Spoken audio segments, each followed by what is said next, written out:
Hi. Hello. How's it going? My name's Naveed. It's been a while, hasn't it? I know a lot of you probably forgot about me, so thought it was the perfect time to talk about some more forgotten video games. Now, last time I made a video like this, I talked about forgotten Nintendo games. This time I wanted to be a little more specific though. Nintendo's forgotten Wii games.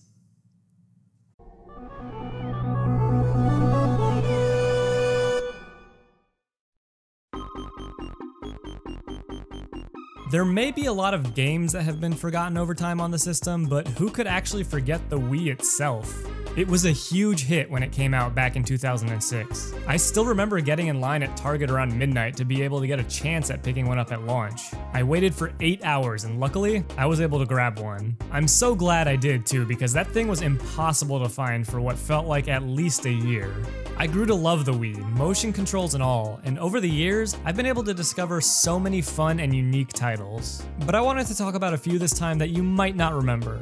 Now, these are all going to be games developed or published by Nintendo. No third-party games here. And just like my last Forgotten Games video, these aren't hidden gems. These are games you may have heard of but forgot about for one reason or another. I would mention something like Zangeki no Reginlev, but I talked about that before, so go check out my video on forgotten Nintendo games if you want to see what that's all about. Alright, all the introductions and ground rules are out of the way. The first Wii game I wanted to look at is actually one of my favorite on the entire system. Let's talk about Rhythm Heaven Fever. By the time the Wii was out, rhythm games were all the rage. Guitar Hero was selling gangbusters, Rock Band would make its way onto the scene soon after, and I was getting sucked into this beautiful new world of music-based interactive entertainment. My love for the genre had already started to blossom when I was introduced to Dance Dance Revolution on the PS2, but this was the time when I really began to get into them, and in 2008, Nintendo released a little gem on the DS by the name of Rhythm Heaven. It hit all the right notes for me, and quickly became one of my favorite rhythm titles. Little did I know though, this wasn't the first in the series. Rhythm Tengoku was initially released in 2006 on the Game Boy Advance, but only in Japan. For being such a late release on the GBA, it sold pretty well, which thankfully gave Nintendo the confidence to give the game a chance in the West. And 3 years after the DS version, we got what I considered the best in the series, Rhythm Heaven Fever. On paper, Rhythm Heaven Fever seems like an extremely simple game. You only use 2 buttons. You're either pressing A or A and B together to the beat of the music.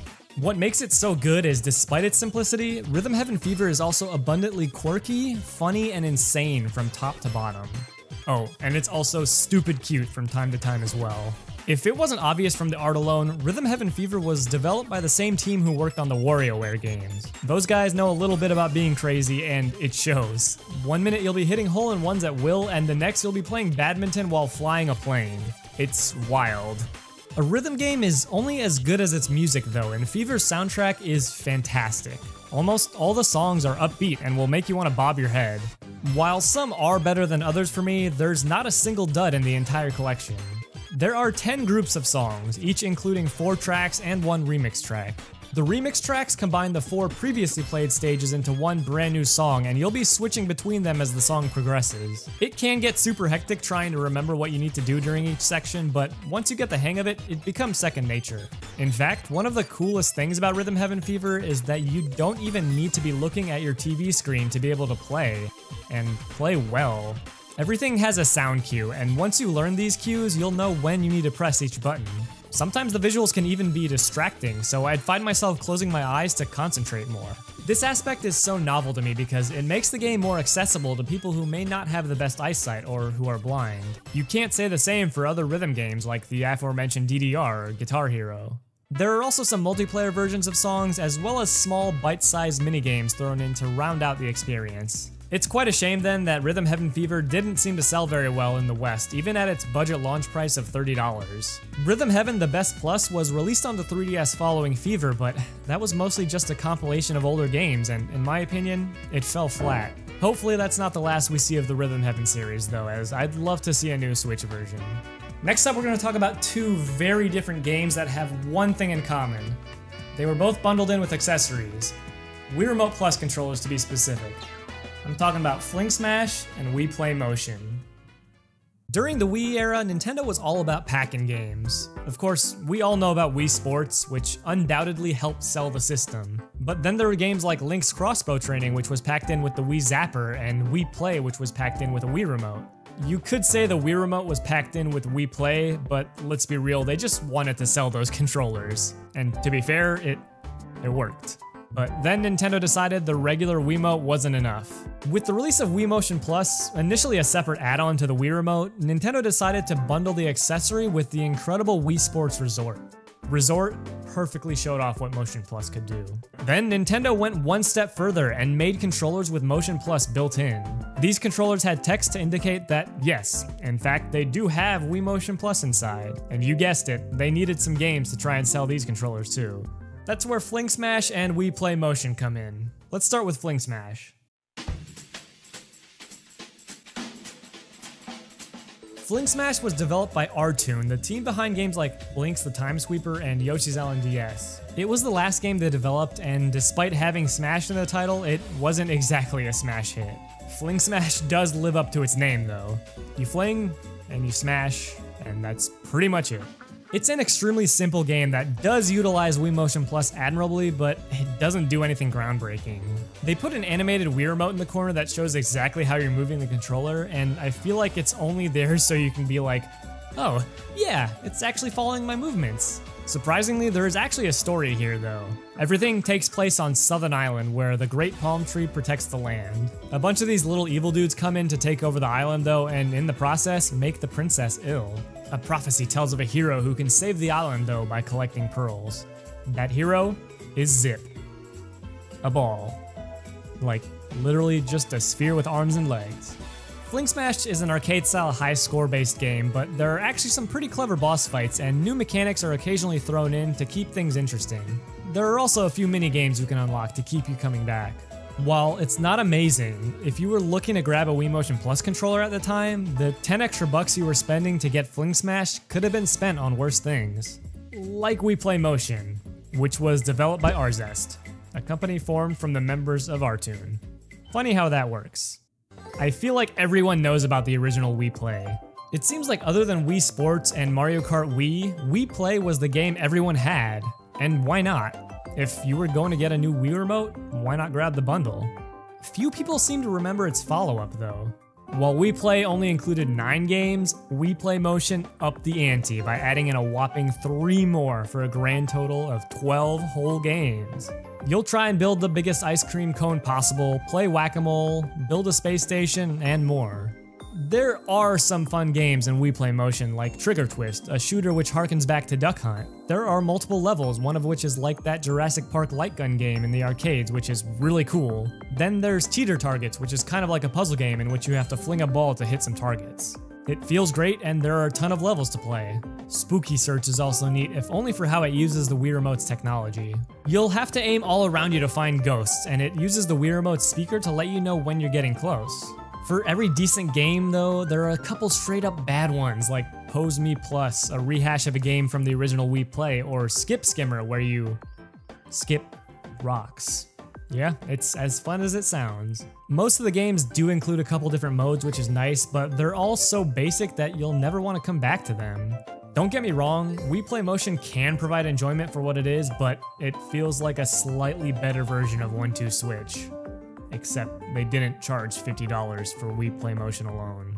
So far, all the games we've talked about have been released in the US, but this next one was only released in Europe and Japan, and for me, that was a tragedy. Disaster, if you will. Disaster, Day of Crisis. I remember exactly where I was when Disaster was first shown off. I was riding the Wii hype train after Tokyo Game Show 2005 when Nintendo unveiled the Wii Remote for the first time. The following E3 was the big coming out party for the Wii itself. During Nintendo's E3 2006 presser, they showed off a sizzle reel of games that were in development, a bunch of which were unannounced, including stuff like Project Hammer. Yeah, remember that? Another one of these games was also Disaster, Day of Crisis. There was 6 seconds of nothing but CG footage of a helicopter going down as well as a tsunami or something, but these 6 seconds were all 14-year-old Naveed needed to get excited. It was something that came out of nowhere and I needed to know what it was. Unfortunately, I heard nothing about it for a couple years, and most people, including myself, thought it was going in the way of Project Hammer after development had been postponed indefinitely. But in 2008, a release date was revealed for Japan, and Disaster eventually came out in September of 2008 there and October of the same year in Europe. I waited patiently for a North American release, but due to low sales in other regions, the release was cancelled, much to my disappointment. Disaster Day of Crisis was developed by Monolith Soft. Yes, that Monolith Soft, the team behind the Xenoblade games. You play as Raymond Bryce, who is totally just a younger, less tatted up version of Gladiolus from Final Fantasy XV. He joined the International Rescue Team after serving in the Marines, and one day during a rescue mission, he and his high school friend Steve get trapped in a volcanic eruption. Raymond isn't able to save Steve, but Steve gives him a compass, which Ray promises to give to Steve's sister Lisa. A year passes, and he gets called in by Special Agent Olsen, who informs him that none other than Lisa has been kidnapped by a former Special Forces unit known as Surge. Surge has stolen nuclear weapons and is holding Lisa as well as seismologist Dr. Davis hostage. Ray sets out to rescue them and also to keep his promise he made to Steve. If a nuclear threat wasn't enough, while all this is happening, a ridiculous series of natural disasters hit the city on this same day. Earthquakes, gigantic tsunamis, you name it, the force of nature is there.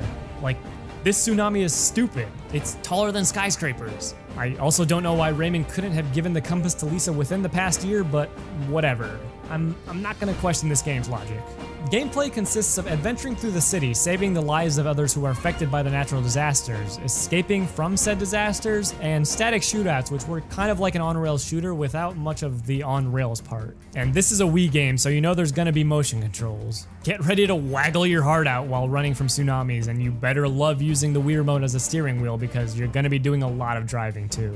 There are some survival elements as well, like keeping track of your ever-depleting stamina, for example. You'll find lots of things that will help you along the way though, including giant food.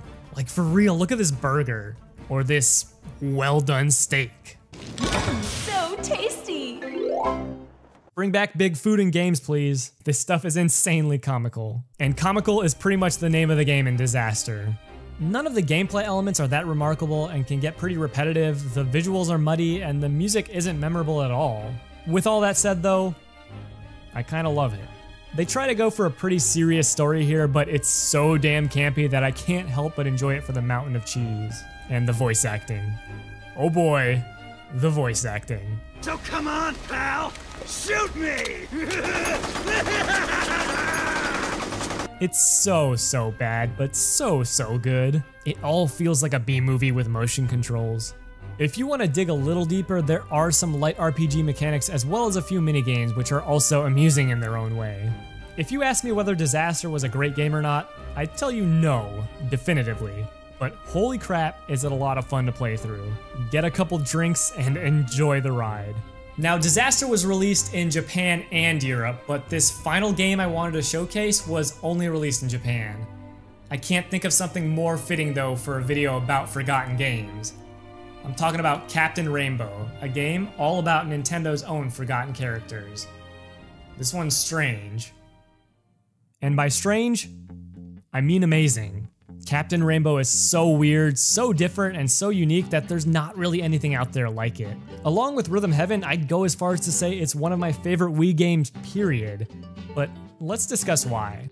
Captain Rainbow was developed by Skip, a developer most known for creating Chibi Robo on the GameCube. They also worked on the GameCube title Gift Pia, which unfortunately, like Captain Rainbow, stayed in Japan. Now, if you've played Chibi Robo, you know how much character that game has, and Captain Rainbow is no different. In fact, it's all about the characters. You play as Nick, aka Captain Rainbow before he transforms, a washed-up, old superhero that all the kids have forgotten about. Nick journeys out to sea in search of an island that is said to grant wishes so that he can once again become a hero that people look up to.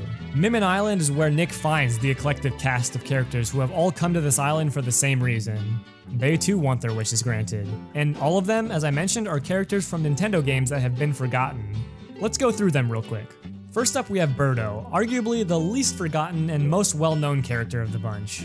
Of course, Birdo first appeared in Super Mario Bros. 2 and has since shown up in a lot of Mario spin-offs. Our boy Little Mac also makes an appearance, albeit with a very different look.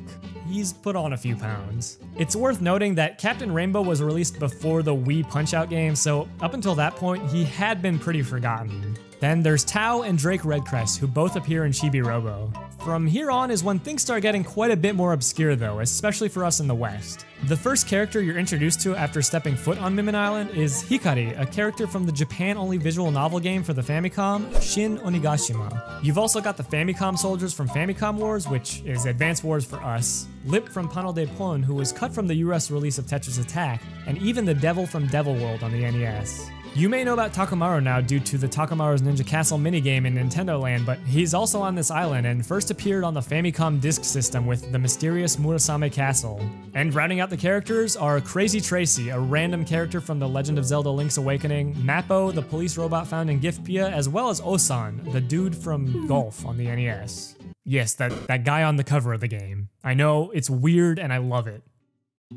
Everyone on this island wants something different, but they can't seem to do it alone. This looks like a job for Captain Rainbow. The interactions you have with the characters and that the characters have with each other is one of the things that make this such an incredible experience. The scenarios are so outlandish and funny that you can't help but smile. For example, Little Mac is sad because he's out of shape, to say the least. He wants to get back into fighting form and needs your help to do so. Tao is a simple creature. He just wants to eat and sleep, and giving him a bone will satiate his desires. Lip wants to become a great magician, but she can't due to all her allergies. You'll have to find her some medicine so that her magical powers once again come back. These are just a few examples of the things you'll encounter to help out the other island goers. But there are a few scenarios that are a bit over the top, to say the least, and these scenarios very well could be the reason the game never got localized. If you've ever heard of Captain Rainbow, you surely know about Birdo's story. She's been arrested and locked up by Mappo for entering the women's bathroom because Mappo thinks Birdo is a man. Your task is to go to Birdo's house and find proof that she is indeed a girl. When you drop by, you'll see a pillow that is shaking and you'll hear a vibrating noise coming from the pillow. You can lift the pillow to find an object which is only described as proof that Birdo is a girl. I think we all know what this object is supposed to be though, if the descriptions and context clues are anything to go by. You go back and show Mappo this object and almost instantly, he lets her go. Then there's Crazy Tracy, who has always been a little interesting, even going back to her brief appearance on the Game Boy. She calls you Big Guy and gives you some bonus treatment to go along with her secret medicine which refills your hearts. And in Captain Rainbow, well, let's just say she's got a lot going on. Tracy references her pharmaceutical endeavors here, but what she really wants is to seduce all the men in the world. She's already seduced a couple real famous guys you may be familiar with and proudly displays the framed Google image JPEGs of them right above her throne. But she's looking for the one to top them all. You're just gonna have to find out for yourself where it goes from there. As you can see, there's definitely a reason Nintendo wouldn't want to bring a game like this overseas, but it really is a shame because Captain Rainbow truly is something special. I totally embrace the wackiness of it all. The concept of using forgotten characters from a company's past is so cool to me. I really do wish more people were able to experience the absurdity of it. It's also got so much style with its incredibly colorful visuals and zany soundtrack. Nintendo has started to acknowledge Captain Rainbow a bit more in things like Smash Brothers, but unfortunately, I don't think we'll ever see a full release in the States. Thankfully though, fans have worked tirelessly to get a translation patch out, and if you want to import it, it's not very expensive at all. It's certainly not for everyone, but if you're a Nintendo fan or hell, just a fan of fun, outlandish games, I highly recommend giving Captain Rainbow a shot.